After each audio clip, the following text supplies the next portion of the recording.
En février, J.D. Vance s'est rendu en Europe, où il a critiqué lui-même pour son régime de censure agressif et expansif. Pourtant, quelques semaines plus tard, il semble que les États-Unis adoptent leur propre régime de censure. FIRE est une organisation qui a constamment défendu les droits à la liberté d'expression des Américains, indépendamment de leur affiliation politique. Si c'est un discours protégé par la Constitution, peu importe l'idéologie de la personne qu'ils prononcent, ils le défendront. Ici, pour discuter des dernières menaces à la liberté d'expression de l'administration Trump, c'est Sarah McLaughlin de FIRE. Merci de m'avoir invité. Commençons donc par la détention et l'expulsion imminente de Mahmoud Khalil, étudiant à Columbia et résident permanent légal des États-Unis. Le gouvernement admet que Mahmoud Khalil n'a commis aucun crime. Il n'a même pas été accusé de quoi que ce soit. Au lieu de cela, l'administration Trump affirme qu'il représente une menace pour la politique étrangère et les intérêts de sécurité nationale des États-Unis. Et cela seul justifie sa détention arbitraire et son expulsion.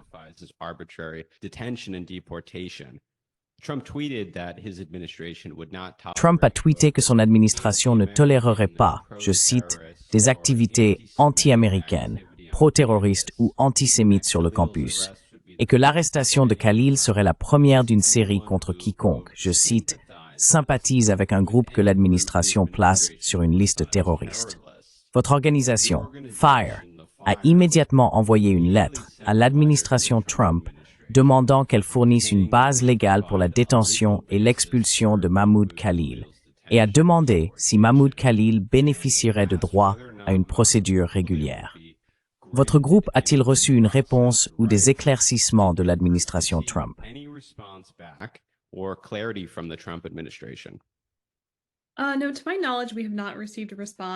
Non, à ma connaissance, nous n'avons pas reçu de réponse.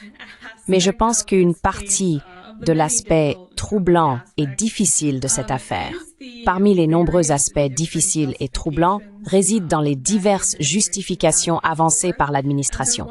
Et ce sont celles que vous avez nommées. Vous savez, le président Trump a suggéré que tout immigrant qui se livre à un discours anti-américain pourrait être passible de sanctions. Et c'est très préoccupant. Je veux dire, il n'y a pas vraiment de principe limitant sur ce qui est anti-américain. Je ne pourrais pas vous dire où cela commence et quand ça se termine.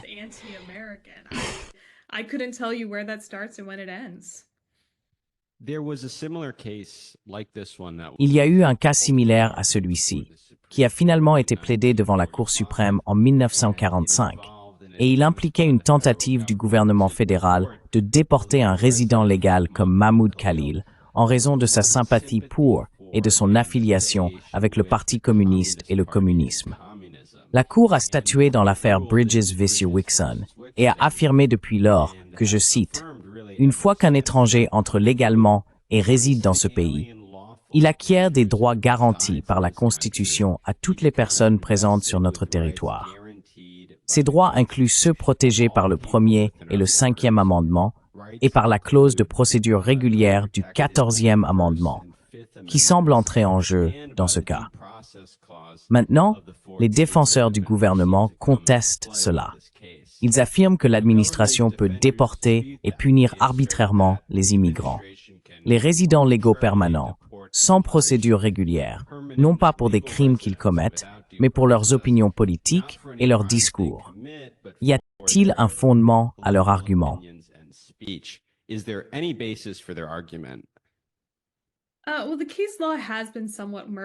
Eh bien, la jurisprudence a été quelque peu floue, mais nous pensons que les arguments avancés dans l'affaire Bridges v. Wixon sont les bons, à savoir que le premier amendement est destiné aux personnes qui sont légalement présentes aux États-Unis. Et nous croyons qu'il protège Khalil et qu'il devrait protéger Khalil. Nous espérons que les tribunaux clarifieront cela dans cette affaire, car ce que nous ne voulons pas, c'est que les immigrants présents aux États-Unis aient l'impression de ne pas pouvoir participer librement à l'échange d'idées qui fait de l'Amérique un endroit si merveilleux. Eh bien, je veux approfondir cela et demander comment le gouvernement définit la politique de Mahmoud Khalil et quel danger cela pourrait représenter pour quiconque ayant des opinions similaires ou même plus radicales que lui. Maintenant, le gouvernement accuse Khalil d'activités pro-Hamas. Il promet de s'en prendre à d'autres étudiants engagés dans un comportement similaire. Maintenant, même si Mahmoud était un partisan du Hamas, cette opinion serait protégée par la liberté d'expression en vertu du premier amendement. Mais Sarah, quelles activités pro-Hamas Mahmoud Khalil a-t-il même menées? J'ai cherché attentivement, et les critiques de Mahmoud ont cherché encore plus que moi pour trouver des preuves du soutien de Mahmoud Khalil au Hamas.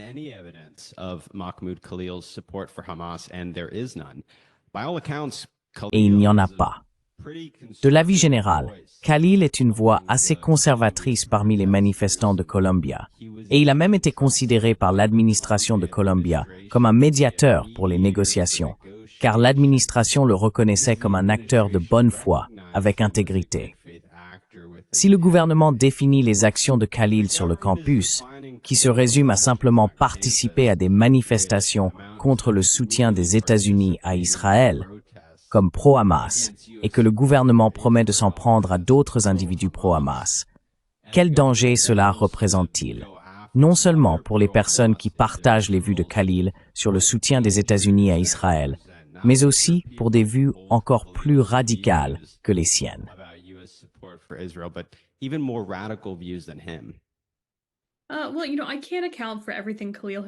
Eh bien, vous savez, je ne peux pas rendre compte de tout ce que Khalil a dit. Je ne suis pas familier avec toutes ses positions politiques.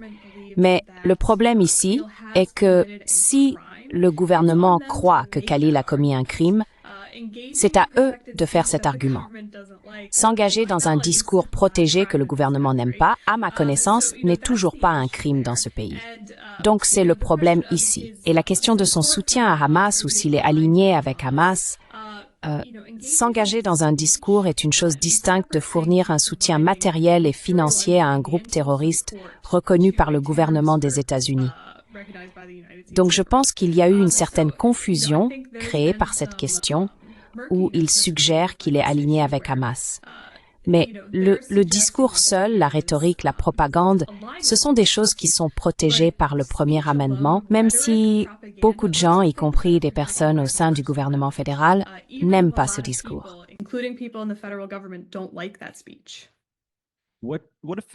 Quels effets craignez-vous que la détention de Mahmoud pour son discours politique, critique envers Israël, puisse avoir sur le discours général sur le campus concernant ces importantes questions de politique étrangère?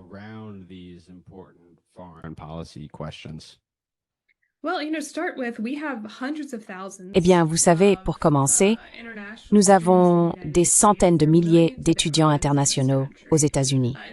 Il y a des millions d'immigrants dans ce pays.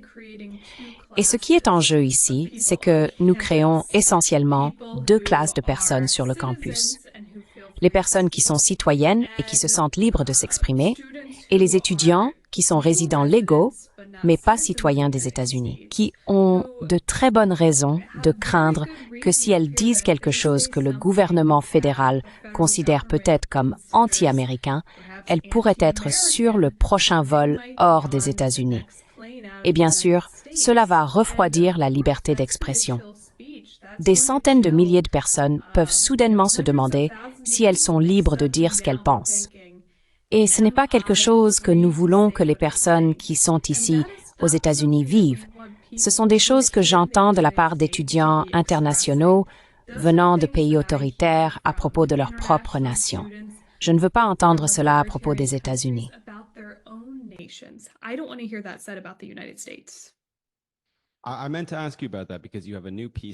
Je voulais vous poser des questions à ce sujet, parce que vous avez un nouvel article dans The Guardian. Il s'intitule « Expulser des orateurs pour une prétendue propagande est une manœuvre autoritaire classique ». Et vous dites qu'ici, aux États-Unis, je défends les droits des étudiants internationaux originaires de régimes autoritaires qui étudient sur les campus de notre pays et qui craignent que la recherche ou l'activité politique remettant en question leur gouvernement n'entraîne des conséquences chez eux. Maintenant, les immigrants légalement aux États-Unis, soit avec une carte verte, soit avec un visa étudiant, peuvent être contraints de faire certains des mêmes calculs que ceux qui vivent ou travaillent dans des États autoritaires à l'étranger, mais à propos de notre propre gouvernement. Comment la répression actuelle de la parole pro-palestinienne sur les campus reflète-t-elle la répression de la dissidence dans les pays autoritaires? Quelque chose que vous avez examiné de très près.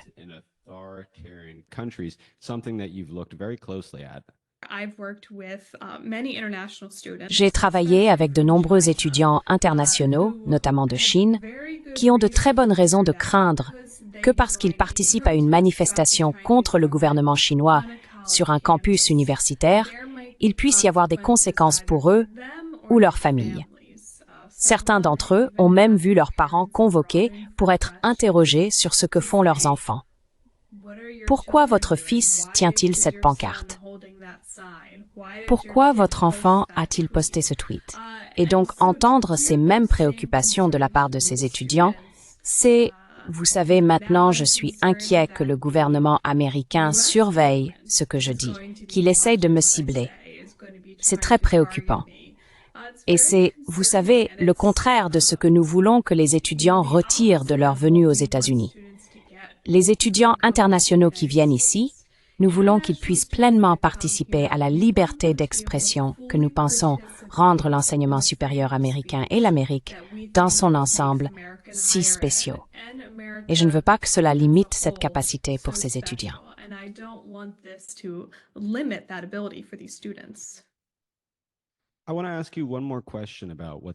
Je voudrais vous poser une question de plus sur ce qui se passe à Columbia, car cette détention fait partie d'une répression plus large de l'antisémitisme. Pour lutter contre l'antisémitisme, le gouvernement fédéral a récemment pris un certain nombre de mesures, y compris une tentative de conditionner apparemment le financement fédéral des universités à leur volonté de censurer et de punir certains points de vue sur Israël sur le campus. Dans une lettre envoyée à Columbia, l'administration Trump a exigé que l'université adopte une définition formelle de l'antisémitisme, suggérant fortement qu'elle adopte la définition de l'IHRA, une définition controversée de l'antisémitisme, comme base pour l'application de la non-discrimination sur le campus.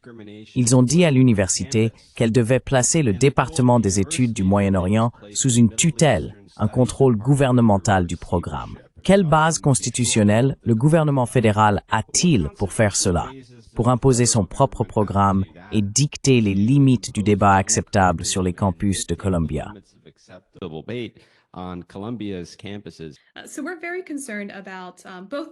Nous sommes donc très préoccupés par cette lettre et le processus qui a été entrepris avec elle. Ce n'est pas vraiment la manière dont le gouvernement fédéral est censé contacter et travailler avec les universités concernant la révocation de subventions fédérales. Comme vous l'avez mentionné, il y a des éléments vraiment préoccupants dans cette lettre qui a été envoyée à Columbia la semaine dernière. Je ne sais pas exactement à quoi ressemblera la mise sous tutelle d'un département académique, mais j'ai de très bonnes raisons de croire qu'il y a des préoccupations concernant la liberté académique. La définition de l'IHRA, comme vous l'avez mentionné, inclut des exemples qui, dans de nombreuses circonstances, ne seraient que des discours politiques sur Israël protégés par le premier amendement. Que ce soit un discours populaire, juste ou apprécié, est une question distincte de savoir s'il est protégé. C'est pour cela que le premier amendement existe. Ce n'est pas pour protéger les discours que tout le monde aime.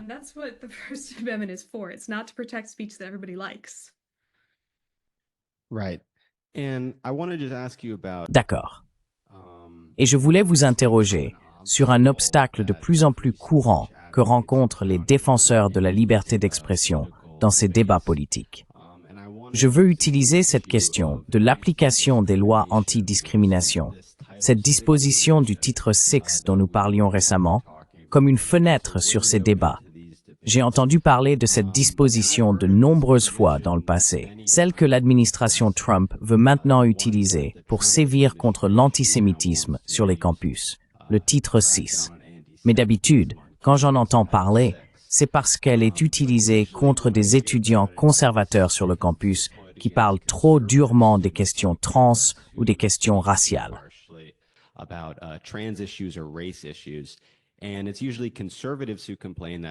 Et ce sont généralement les conservateurs qui se plaignent que le titre 6 est utilisé de manière excessive pour faire taire les idées hétérodoxes sur le campus, tandis que les libéraux exigent que le titre 6 soit déployé pour encore plus de censure. Mais maintenant que les cibles de l'application des lois antidiscrimination sont la gauche politique, les manifestants pro-Palestine, beaucoup à droite, applaudissent le même cadre de censure qu'ils ont passé des années à dénoncer. Je ne sais pas si vous avez également remarqué cela. Alors que la gauche dénonce la censure aujourd'hui, leur crédibilité sur le sujet reste faible pour de nombreux Américains qui ont vu la gauche politique créer le prétexte pour une grande partie de la censure sur les campus qui est utilisée.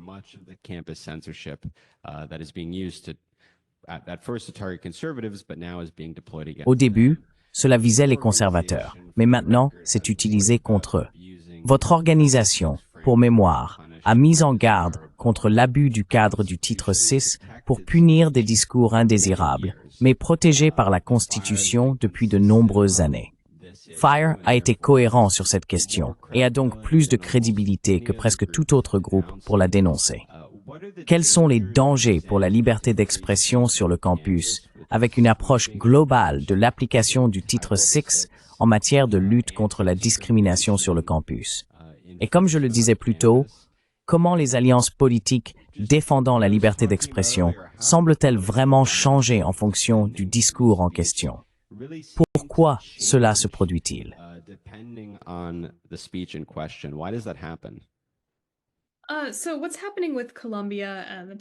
Alors, que se passe-t-il avec Columbia et la question du titre 6? Vous savez, il y a eu un certain nombre de choses très préoccupantes qui se sont produites à Columbia au cours des dernières années, et il se peut très bien qu'il y ait eu un manquement de la part de Columbia à répondre de manière appropriée au harcèlement, aux menaces et à la discrimination. Mais la façon dont cela est mené actuellement, il y a de fortes chances que de nombreuses universités qui observent ce qui arrive à Columbia et qui font également face à des enquêtes potentielles sur le titre 6 pensent que nous devons agir non seulement contre les comportements ou menaces non protégés, mais nous devons aussi censurer les discours qui sont protégés, mais qui pourraient contrarier les gens. Et c'est là le grand risque.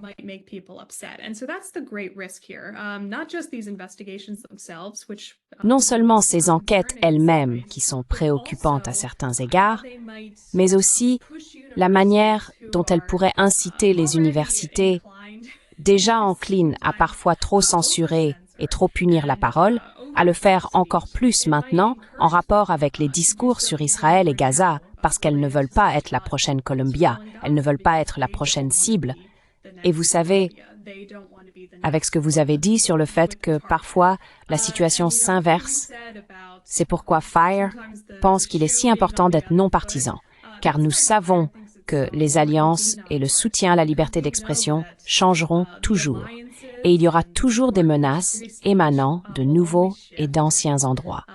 C'est pourquoi il est important d'avoir une position de principe non partisane pour que vous ayez toujours ces droits à vos côtés.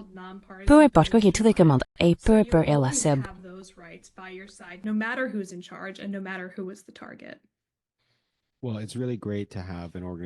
Eh bien, c'est vraiment formidable d'avoir une organisation comme FIRE qui défend de manière fiable les droits à la liberté d'expression des Américains et, dans ce cas, des résidents légaux sur le sol américain de manière égale, quelle que soit leur idéologie. Et nous en sommes tous meilleurs. Alors merci beaucoup pour tout ce que votre organisation fait et d'être ici aujourd'hui pour discuter avec moi. Merci.